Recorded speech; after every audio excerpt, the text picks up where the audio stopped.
So গতকালকে আমি গিয়েছিলাম ফ্রেশ মার্কেট। তো ফ্রেশ মার্কেটে আজকাল দেখছি অনেকেই ভিডিও করছে গিয়ে। তো প্রত্যেকে যার যার রিভিউ দিচ্ছে, গিয়ে যাই এক্সপিরিয়েন্স করছে ওইটার উপর ভিত্তি করে প্রত্যেকে রিভিউ দিচ্ছে। আর যেহেতু আমার কাছে সবজি কিনতে খুবই ভালো লাগে, যখনই এই ভিডিওটা আমার কাছে আসছিল, আমি আমার ফেসবুকে ফ্রেন্ডের থ্রুতে ভিডিওটা দেখলাম। তো দেখে আমারও ইচ্ছা জাগলো যে আমার বাড়ির কাছে এত সুন্দর একটা মার্কেট, তাও সবজি মার্কেট, যেটা আমার কাছে খুব ভালো একটা আমার সবজি কিনতে খুব ভালো লাগে। সত্যি কথা, সবজি ফ্রুটস এসব কিনতে খুবই ভালো লাগে, আর আমি এগুলো সবসময় কিনি। তার জন্য ওইটার সম্বন্ধে আমার আইডিয়াটা একটু বেশি আছে। কোন সবজির এখন বর্তমান রেটটা কেমন চলছে, তো সেটা সম্বন্ধে আমার আইডিয়া আছে, কারণ সবসময় মার্কেটে যাই, কিনি, নিজে হাতে কিনি। তো তার জন্য আমার ওইটার সম্বন্ধে দাম সম্পর্কে বা কোয়ালিটি সম্পর্কে অনেকটা আইডিয়া আছে। তো যাই হোক, এখানে সবাই যখন গিয়ে ভিডিও বানাচ্ছিল তখন সবাই একটাই রিভিউ দিচ্ছিল, সেম রিভিউ দিচ্ছিল যে সবজি একদম ফ্রেশ, তারপর ওইটা অনেকটা তুলনামূলক অনেকটা সস্তা অ্যাজ কম্পারিজন লোকাল মার্কেটস।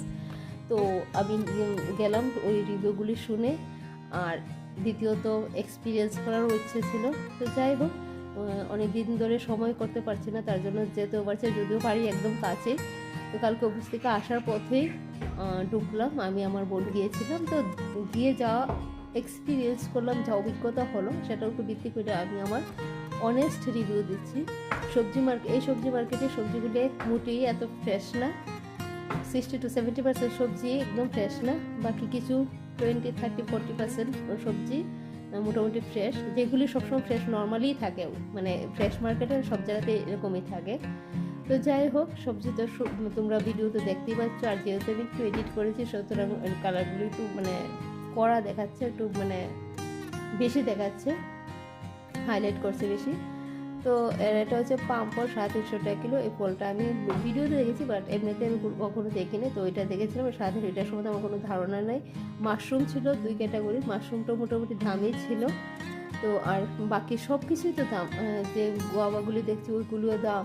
তারপরে সস্তা যেটা পেয়েছিলাম, যদিও আমি জানি না, আজকে 1 সপ্তাহ আগে, আমি 1-1.5 সপ্তাহ আগে বোধহয়, না 2 সপ্তাহ আগে আমি কিনেছিলাম গাজর, সেটা কিনেছিলাম 60 টাকা কিলো।